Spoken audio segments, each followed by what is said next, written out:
आदाब, मैं हूँ रेहान सैयद। आज हम बात करेंगे 26वीं आईनी तरमीम के हवाले से और हम ये देखेंगे कि इन तरमीम से एमक्यूएम पाकिस्तान को क्या फ़ायदा हुआ, एमक्यूएम पाकिस्तान को क्या मिला। क्योंकि हमने ये देखा कि मौलाना फजलुर रहमान साहब के पास 8 सीटें हैं, लेकिन उनको बड़ी बड़ी ऑफर्स हुकूमत की जानिब से दी गई कि गवर्नरशिप आपको देते हैं, वजारतें आपको देते हैं, इत्तेहाद में आपको शामिल करते हैं।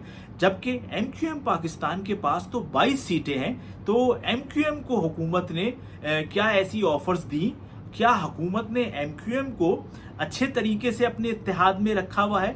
अगर आप इन तमाम अमूर के हवाले से जानना चाहते हैं तो मेरी इस वीडियो को मुकम्मल देखिएगा और पसंद आए तो लाइक और शेयर ज़रूर कीजिएगा। देखिए, जो आईनी तरमीम है बुनियादी तौर पर तो ये मुस्लिम लीग नून और पीपल्स पार्टी का मामला था, लेकिन जब भी ऐसी तरमीम आती हैं तो हुकूमत को अपनी इत्तेहादी जमातों की ज़रूरत पड़ती है और बाज़ दफ़ा तो अपोजिशन की जमातों की भी ज़रूरत पड़ती है। हमने ये देखा कि जिस तरीके से फजलुर रहमान साहब को हुकूमत ने मनाया कि उनके घर पे दिन में 2-2, 3-3 बार जो है वो हुकूमती वफ्द जा रहा था और वो उनको इस बात पर कायल कर रहा था कि आप हमें वोट दें। असल में तो देखिए, यही एक वक्त होता है जिस वक्त जो इत्तेहादी जमातें हैं या फिर अपोजिशन की जमातें हैं वो हुकूमत के सामने अपने मसाइल रखती हैं, अपनी चीज़ों को रखती हैं और वो उनसे गारंटी तलब करती हैं कि आप जो हैं वो हमें इस बात की गारंटी दें कि हमारे ये काम कराएंगे तो हम आपको सपोर्ट करेंगे। क्या एमक्यूएम पाकिस्तान ने ऐसा किया और क्या एमक्यूएम को जो है हुकूमत ने अच्छे तरीके से अपनी जो काबीना है उसमें रखा हुआ है? हम इस पर अब बात करते हैं। देखिए, जो मुस्लिम लीग नून है और पीपल्स पार्टी है, ये बुनियादी तौर पर इस वक्त दो जमातें हैं जो कि हुकूमत कर रही हैं। मुस्लिम लीग नून के पास वफाक में हुकूमत है, मुस्लिम लीग नून के पास पंजाब में हुकूमत है। मुस्लिम पीपल्स पार्टी के पास आईनी ओहदे हैं, सदर पाकिस्तान पीपल्स पार्टी के पास हैं। पीपल्स पार्टी ने पंजाब से कौमी असम्बली की 4 या 5 सीटें जीती हैं, लेकिन गवर्नर पंजाब पीपल्स पार्टी का है। फिर गवर्नर केपी जो है वो पीपल्स पार्टी के हैं।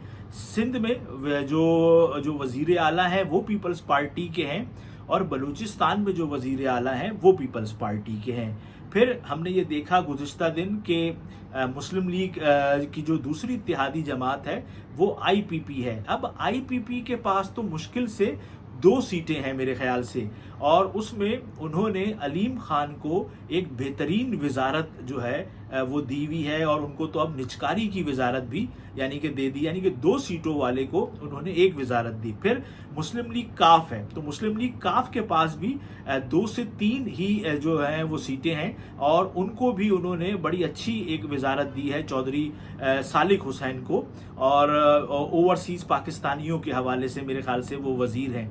यानी कि आईपीपी के पास 2 सीटें हैं तो उनको उन्होंने एक अच्छी वजारत दी। मुस्लिम लीग काफ के पास 3 सीटें हैं, उनको एक अच्छी वजारत दी। फिर है बाप पार्टी के 4 सेनेटर्स ने गालिबन 4 सेनेटर्स ने कल वोट दिया है सेनेट में। तो हम ये देखते हैं कि हुकूमत ने बाप पार्टी को बलूचिस्तान में एडजस्ट किया हुआ है और बाप पार्टी के 2 बंदे जो हैं वो बलूचिस्तान काबीना में शामिल हैं। फिर आती है एएनपी। तो अब एएनपी के पास तो सीटें इतनी थी नहीं कि उनका सेनेटर बनता, लेकिन कहा जाता है कि सदर पाकिस्तान आसिफ अली जरदारी की मेहरबानियों की वजह से जो है वो एमल वली खान साहब जो है वो सेनेटर बने। तो एएनपी को तो उन्होंने ऐसा किया। फिर कल सेनेट में बीएनपी मैंगल ने भी वोट दिया। तो बीएनपी मैंगल आपको पता है उन्होंने तो कहा है अगवा करके लाए हैं हमारे बंदों को, तो उन्होंने इसलिए वोट दिया। अब हम देखते हैं कि एमक्यूएम जो है उसको हुकूमत ने क्या दिया पहले और जो कि उन्होंने अब वोट दिया, और क्या कोई वादे वईद हुए हैं, क्या ये जो वादे अब हुए हैं ये पहले भी हुए थे या नहीं हुए थे? हम अब इस पर जो है वो बात करते हैं। देखिए, एमक्यूएम के पास कौमी असम्बली की 17 सीटें हैं और 4 सीटें उनकी ख़वातीन की हैं, रिज़र्व सीट्स हैं, और 1 अक़लियती रुकन है, यानी कि 22 सीटें एमक्यूएम के पास हैं। अगर आप जायज़ा लें तो हम ये देखते हैं कि 8 सीटों के मुकाबले में जो एमक्यूएम है اس کی سیٹیں 22 سیٹیں ہیں، یعنی کہ 180% زیادہ سیٹیں ہیں مولانا فضل الرحمان سے۔ اگر ایم کیو ایم حکومت سے کوئی ڈٹ کر مطالبہ کرتی تو وہ یقینی طور پر اس پوزیشن میں ہوتی کہ حکومت ان کی بات کو مانے، کیونکہ ہم نے یہ دیکھا کہ حکومت نے مولانا فضل الرحمان کی باتوں کو مانا۔ حکومت چاہتی تھی کہ آئینی کوڈ بنایا جائے، مولانا صاحب نے کہا کہ آپ آئینی بینچ بنائیں، اور پھر اس کے بعد اور بہت ساری چیزیں ہیں کہ جس طریقے سے بعض شکے جو ہے آئینی ترمیمی بل سے کہا جاتا ہے کہ مولانا صاحب کی وجہ سے ہٹائی گئی، جس کی وجہ سے تحریک انصاف نے مولانا صاحب کا جو ہے وہ شکریہ بھی ادا کیا۔ تو اگر ایم کیو ایم چاہتی تو وہ بہت بڑی چیزیں لے سکتی تھی۔ اب ایم کیو ایم نے کیوں نہیں لی اس کا تو ایم کیو ایم والے ہی بتائیں گے، اور ان کو یہ بتانا بھی چاہیے۔ لیکن میں یہ کل سینیٹر فیصل سبزواری صاحب کو سن رہا تھا سینٹ میں، تو انہوں نے کہا کہ یہ بڑا زبردست عوامی فلاح کا چیز ترامیم ہے، اور اس سے عوام کو بہت فائدہ ہوگا۔ اور جو ہے وہ پہلے جو کیسز تھے وہ 10-10 سال نہیں لگتے تھے لوگوں کے، تو اب آئینی بینچ الگ بن گیا ہے، تو اس سے فائدہ ہوگا، اب لوگوں کے کیس جو ہیں وہ تیزی سے سنے جائیں گے۔ حالانکہ 200 کے قریب کیسز ہیں آئینی، لیکن خیر ان کا یہ کہنا تھا۔ اچھا، اب آپ یہ دیکھیں کہ پہلے دن سے ایم کیو ایم کے ساتھ حکومت کا رویہ جو ہے وہ کیا تھا۔ مسلم لیگ نون کی اتحادی جماعت تھی ایم کیو ایم، الیکشن سے پہلے میاں صاحب پاکستان آئے، اگلے دن ہی ایم کیو ایم والے میاں صاحب سے ملنے پہنچ گئے۔ حالانکہ اس سے پہلے ہم نے یہ دیکھا ہے کہ لوگ ایم کیو ایم کے مرکز آتے تھے، لیکن خیر ایم کیو ایم والے جو ہیں وہ ملنے چلے گئے، اور وہاں پر ایک ان کا اتحاد ہوا، اور انہوں نے کہا کہ جو ایم کیو ایم کی ایک یہ بات ہے کہ خود مختار بلدیاتی ادارے ہوں، آرٹیکل 140A کا معاملہ ہے، تو ہم اس کے ساتھ ہیں۔ پھر جب یہ معاملات ہوئے تو ہم نے یہ دیکھا کہ حکومت کا سارا فوکس جو ہے وہ صرف JUI فے کی طرف تھا، حالانکہ 22 سیٹیں ایم کیو ایم کے پاس بھی تھیں، اور حکومت ان سے آئے دن ملاقاتیں کر رہی ہے۔ اور ایم کیو ایم کے ساتھ تو ان کی جو ملاقات ہوئی وہ کراچی میں ہوئی، اس سے ایک دن پہلے گورنر سندھ اور کامران ٹیسوری اور ڈاکٹر فاروق ستار، امین الحق نے ملاقات کی وزیر اعظم سے۔ اگلے دن جو ہے وزیر اعظم خود تو نہیں آئے، لیکن مسلم لیگ نون کا وفد جو ہے وہ کراچی آیا، اور کراچی آ کر اس نے بات کی۔ اب جو ان کی جو باتیں تھیں اس میں نیا کچھ نہیں تھا۔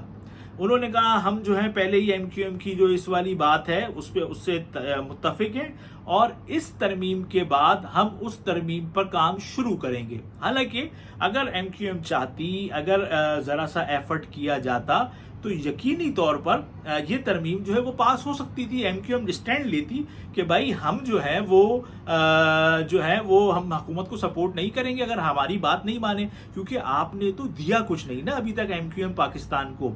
دیکھیں اس حکومت کو بنے ہوئے 6 یا 8 مہینے ہو گئے ہیں، لیکن ابھی تک تو ایم کیو ایم پاکستان کے پاس ایک وزارت ہے، اور وہ بھی سائٹ کی وزارت ہے، مین وزارت نہیں ہے، وہ کوئی کمیونیکیشن کی وزارت نہیں ہے، وہ کوئی کامرس کی وزارت نہیں ہے، وہ کوئی آئی ٹی کی وزارت نہیں ہے، پورٹ اینڈ شپنگ کی وزارت نہیں ہے، سائنس اینڈ ٹیکنالوجی جس میں پاکستان کا نمبر آتا ہی نہیں ہے، وہ وزارت ہے۔ ایڈیشنل چارج فیڈرل ہیلتھ کا ہے، یعنی فیڈرل ایجوکیشن کا ہے، صرف اسلام آباد کی ایجوکیشن کا، تو یہ وزارت دے دی ان کو، اور اس کے علاوہ تو کوئی ایسی چیز ایم کیو ایم کو ملی نہیں ہے۔ اب اصل جو مسئلے ہیں کراچی میں وہ تو کراچی کی بلدیہ کا ہے، انفراسٹرکچر کا مسئلہ ہے، لیکن ہم نے یہ دیکھا کہ ایم کیو ایم تو ابھی تک ان معاملات کو حل کرنے میں ناکام ہے۔ ان کے لوگ جو ہیں وہ بات کرتے ہیں تو وہ کہتے ہیں اختیار نہیں ہے۔ پھر مصطفیٰ کمال صاحب نے خود کہا شجرکاری کے موقع پر، جب وہ کماڑی میں غالباً تھی، کہ انہوں نے کہا کہ اس محلے والوں نے مجھے یہ مسائل لکھ کے دیے ہیں، اب یہ میرے پاس تو ان کو حل کرنے کے لیے اختیار نہیں ہے، میں مسلم لیگ نون سے بات کروں گا، تو مسلم لیگ نون والے یہ کہتے ہیں آپ پیپلز پارٹی سے بات کریں، تو انہوں نے کہا بھائی ہم تو اتحادی تمہارے ہیں تو تم بات کرو۔ اب آپ یہ دیکھیں کہ مسلم لیگ نون جو ہے وہ جو ہے نا ابھی تک اس نے ایم کیو ایم کے معاملات کو حل کرنے کے لیے پیپلز پارٹی سے بات نہیں کی، اور مجھے ایک بڑے ذمہ دار ذرائع نے بتایا، انہوں نے کہا بھائی کوئی اور لوگ بات کر رہے ہیں تو کریں پیپلز پارٹی سے، مسلم لیگ نون پہلے ہی بہت سارے معاملات کے اندر پیپلز پارٹی کے ساتھ الجھی ہوئی ہے پنجاب میں، کیونکہ پیپلز پارٹی چاہتی ہے پنجاب میں اسپیس ملے، اور مریم نواز جو ہے وہ اسپیس دینے کو تیار نہیں ہے، تو بولنے وہ تو پہلے ہی وہاں پر اتنے زیادہ پھنسے ہوئے، وہ کیوں ایم کیو ایم کے لیے پیپلز پارٹی سے وہ کریں گے۔ اور اگر ایم کیو ایم کو یہ اعتراض تھا تو ایم کیو ایم اس موقع پہ اعلان کرتی بھئی ہم حکومت سے ہٹ رہے ہیں، हम हुकूमत का साथ नहीं देंगे तो हुकूमत जो है वो पीछे हटती। फिर वो जो कोटे वाली बात है जी, कोटे का बिल पास हुआ, उसमें तो देखें वो तो एक एमक्यूएम की जो 2 अरकान थे उसके अंदर, कमेटी के अंदर, जिनका नाम एक हफीजुद्दीन एडवोकेट, हसन साबिर एडवोकेट, मैं बहुत हैरान हूं कि वो उस बिल को, चले पास कराना तो एक अलग मसला है, वो तो सही है भाई कि आपके पास अरकान नहीं थे तो वो बिल आप पास नहीं, आप जो है उसको रोक नहीं सकते थे, लेकिन वो बिल मौखर हो सकता था, वो बिल मुलतवी हो सकता था। और कई बिल मौखर होते हैं, कई बिल जो है मुलतवी होते हैं। अब वो क्यों नहीं हुआ, ये भी एक बहुत बड़ी एक बात है, क्योंकि मैं बड़ा हैरान हूं। मैंने तो बहुत कमेटियां कवर की हैं तो बहुत कुछ देखा है कि किस तरीके से बिल जो है वो मौखर होते हैं। आप चेयरमैन को इंगेज करते हैं, चेयरमैन को कहते हैं यार ये एजेंडा नंबर 2 है, आप इसको 8 पे रख लो, हमारी जरा अपनी क़यादत से बात हो रही है, तो वो इतनी देर में 8 में आता है कि वो ख़त्म ही हो जाता है। और जुम्मे का दिन था वैसे भी, क्योंकि उस दिन भी जो नूर आलम खान का बिल था उसको उन्होंने मौखर किया था। तो ये चीज़ हो सकती है। और बशीर विर्क साहब जो चेयरमैन है वो बड़े नफीस आदमी है, बड़े अच्छे आदमी है, और मेरी तो बड़ी मुलाकातें भी रही हैं। मैं बड़ा हैरान हूं कि उस दिन ये क्या सारा सिलसिला हुआ और ये कोटे का बिल जो है वो पास हुआ। अब आप चीखते रहे, वो तो पास हो गया।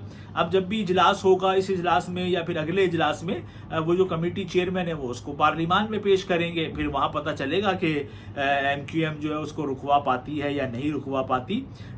लेकिन हम ये देखते हैं कि इस सारी जो गेम है उसमें तमाम लोग तो खुश हैं, इत्तेहादी, सिवाय एमक्यूएम के। और ये भी मैं आपको इसलिए कह रहा हूं कि एमक्यूएम, अब हमें नहीं पता कि क्या मामलात हैं उनके, और उनको भी चाहिए कि वो खुलकर जो है ना वो इस पर बात करें। वो फारूक सत्तार साहब ने उधर ऐवान में तकरीर की, हमें टेकन एज ग्रांटेड ना लिया जाए और हमें बताया जाए हम आपके इत्तेहादी हैं, मुस्लिम लीग नून में शामिल नहीं है।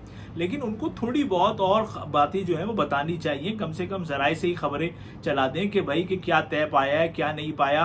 कराची पैकेज हर 10वें दिन जो है वो होता है जी, कराची पैकेज आ रहा है, पीनट है वो पैकेज, है क्या? 15 अरब रुपए रखे पीएसडीपी में कराची के लिए, 5 अरब रुपए रखे हैदराबाद के लिए, 1 अरब मीरपुर खास, 1 अरब सखर के लिए। उसके बाद जो 2.5 अरब रुपए रखे हैं कराची पैकेज के अलावा साइट के लिए, और वजारत हाउसिंग ने ही 2 अरब 84 करोड़ रुपए के करीब रखे हैं कराची के दीगर इलाकों के लिए। तो ये तो कराची के लिए एक पीनट है, कुछ भी नहीं है। अब देखते हैं कि क्या मिलता है आगे जाके एमक्यूएम को। लेकिन फिलहाल तो एमक्यूएम को अभी तक 6 या 8 महीने गुजरने के बावजूद भी कुछ एमक्यूएम के हाथ में नहीं आया है, और आगे की कोई वादे हो तो वो अल्लाह बेहतर जानता है। अब देखते हैं कि क्या होता है, क्योंकि बहुत सारे लोग ये कहते हैं कि एमक्यूएम में जो ग्रुपिंग है वो सबसे बड़ा मसला है। तो इसलिए एक तरफ तो ना वो ग्रुपिंग ख़त्म हो रही है और ना ही एमक्यूएम के मसाइल हल हो रहे हैं। अब देखते हैं कि आगे क्या होता है और क्या कराची की आवाम को कुछ मिलता भी है इस हुकूमत से या नहीं, या फिर इसी तरीके से एमक्यूएम जो है वो अपना पूरा टेन्योर गुजारेगी और अगले इलेक्शन में फिर वही पुरानी बातें लेकर दोबारा आ जाएगी।